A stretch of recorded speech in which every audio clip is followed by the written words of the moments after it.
Então, vamos tratar dos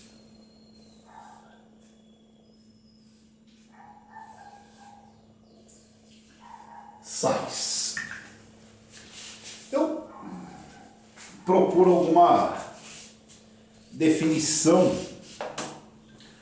para os sais.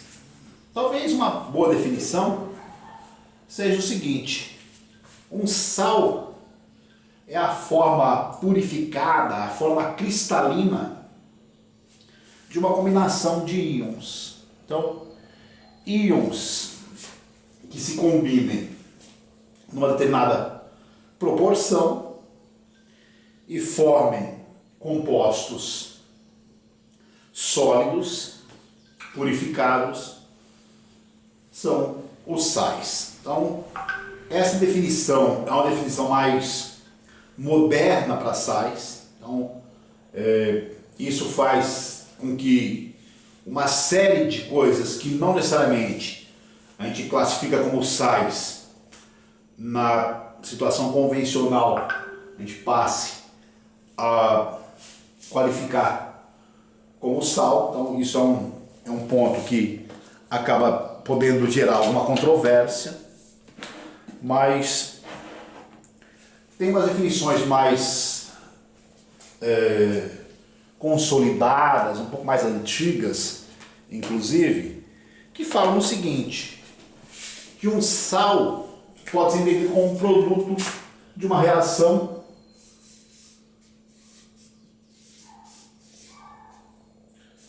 de neutralização. Toda vez que um ácido reage com uma base, forma-se um sal mais HOH. HOH é a água.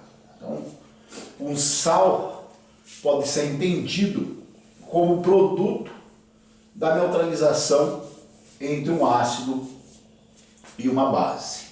Coisas clássicas, né? Ácido do estômago. O ácido clorídrico. O leite de magnésia. Uma base. Aqui podem acontecer duas reações, ou melhor, aqui duas reações são possíveis.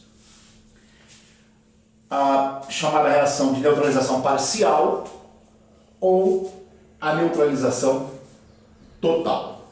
Então, eu já quero indicar para vocês, inclusive, essas duas possibilidades.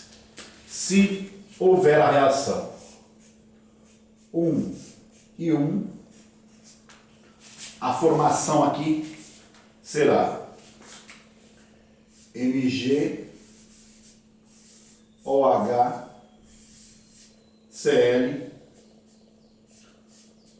mais água. Ou uma outra reação que é possível: 2 de HCl mais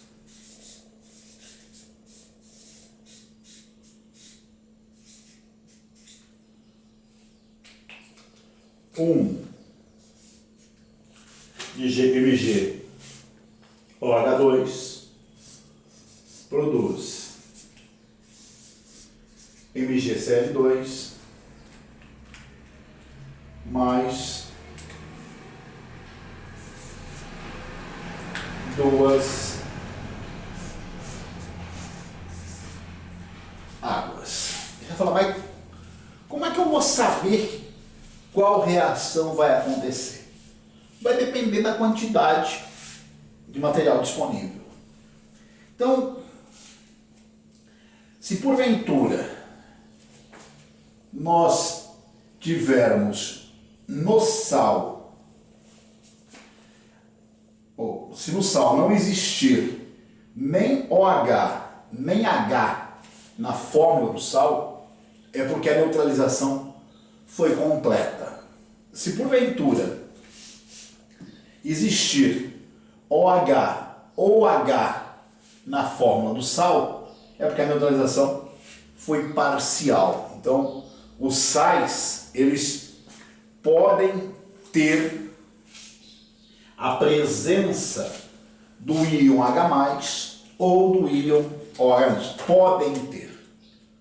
Se a gente falar no sal mais simples que nós conhecemos na química, que é o sal de cozinha, o cloreto de sódio, NaCl, ele é um sal, um sal sem H+, sem OH-, porque não tem como uma reação entre NaOH, que tem um OH apenas, e HCl, que tem um H apenas, ela ser parcial. Então tem algumas sutilezas que a gente vai perceber nessas coisas, principalmente quando a gente avalia aquelas situações assim,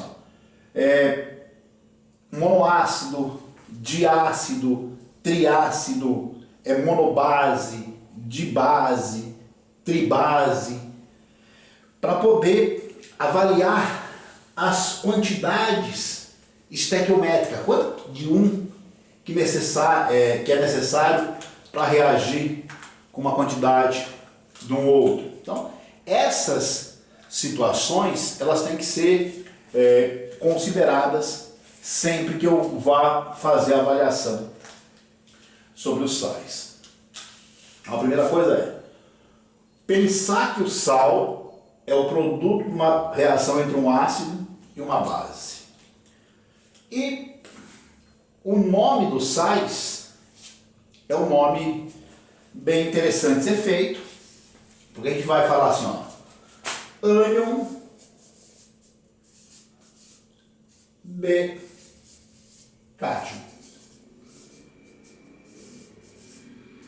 Por exemplo, cloreto de magnésio.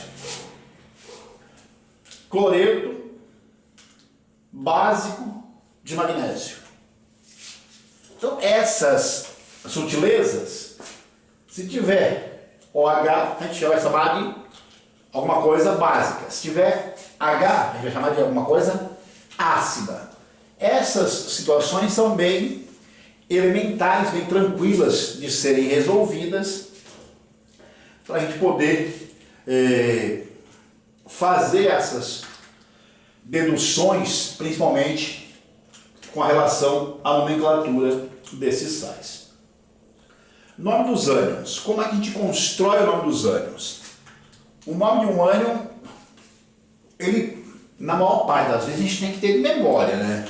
Por exemplo, não dá para admitir que alguém queira fazer um curso mínimo de química básica e não saiba que o nitrato é o NO3-1, que não saiba que o sulfato é SO4-2, que não saiba que o carbonato é o CO3-2, que o bicarbonato é o HCO3-1. Então, são situações da memória. A gente tem que ter um repertório mínimo de nome de ânions. Mas, para quem vê naqueles regramentos, só para lembrar uma coisa, toda vez que vocês construírem nomes dos ácidos, vocês terão diretamente o nome do ânion. Por essa situação aqui, quem já assistiu a aula de ácidos, quem estudou ácidos, sabe que tem todo um regramento para construir o nome dos ácidos. A partir do nome do ácido, a gente tem o nome do ânion. Tem um lembrete clássico que é o bico do pato e o mosquito teimoso. Ácidos terminados em oso geram ânions terminados em ito. Ácidos terminados em nico viram ânions terminados em ato. É o bico do pato e o mosquito teimoso, aquela coisa bem clássica de lembrança do nome dos ânions. Cada vez mais essas situações elas vão ficando mais reduzidas. Saber o nome de ânions clássicos como fosfato, nitrato, sulfato, carbonato, bicarbonato, cianeto é crucial. Então, tem que saber o nome de quais ânions. Eu considero crucial. Saber o ânion nitrato, o ânion sulfato, o ânion fosfato, o carbonato e o bicarbonato. 5 ânions que não dá para admitir que alguém faça um curso de química sem saber esses ânions. Então, para começar a conversa, é isso. Tem algumas situações, por exemplo, dos chamados sais hidratados. Sais hidratados e sais anidros. Os termos são quase que autoexplicativos, né? Um sal anidro é um sal sem água. Um sal hidratado é um sal com água. É uma situação clássica de se colocar a água ou, melhor, de existir água ou de não existir água nas fórmulas desses sais. Por hora, é isso que eu tenho para falar com vocês sobre os sais.